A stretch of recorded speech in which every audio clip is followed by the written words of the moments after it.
இப்போ இதே நீதிபதி தான் அதுக்கு முன்னாடி ஐஏஎஸ் அதிகாரி ஒருத்தருக்கும் சிறை தண்டனை வச்சிருந்தாரு. மறுபடியும் அது பெயிலில் போயிட்டு அதெல்லாம் இல்லை அப்படிங்கிற மாதிரிலாம் சொல்லப்பட்டுச்சு. இப்போ மறுபடியும் ஒரு ஐபிஎஸ் அதிகாரிக்கு இந்த தண்டனை கொடுத்துருக்காரு. அதிகார வர்க்கத்திற்கும் நீதித்துறைக்குமான ஒரு இதுவா இது பார்க்கப்படுது. அப்படிலாம் பார்க்க தேவையில்லை, அப்படி பார்க்கவும் முடியாது. என்னன்னா தவறு யார் செய்கிறாங்களோ அவங்க வந்து தண்டிக்கிறாங்க.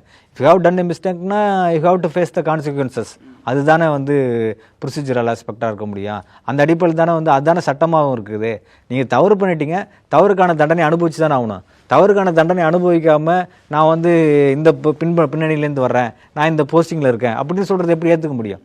அதாவது வந்து இந்த தீர்ப்புன்றது வந்து மக்கள் மீது, மக்களுக்கு நீதிமன்றத்தின் நம்பிக்கை கொடுக்கக்கூடிய ஒரு நடவடிக்கையாக தான் அதை பார்க்கணும். சொல்றாரு நீதி அனைவருக்கும் சமமானது. இது இது இது ஏதோ இன்னொரு விஷயம் என்னன்னா கட்ட பஞ்சாயத்து பண்றாங்கன்னு சொல்றாங்க இல்லையா, அதுல வந்து இவருக்கு மட்டும் சொல்ல all the political parties are doing the kangaroo court அப்படின்றாரு. எல்லா அரசியல் கட்சியுமே தான் செய்கிறாங்கன்னு சொல்கிறாங்க.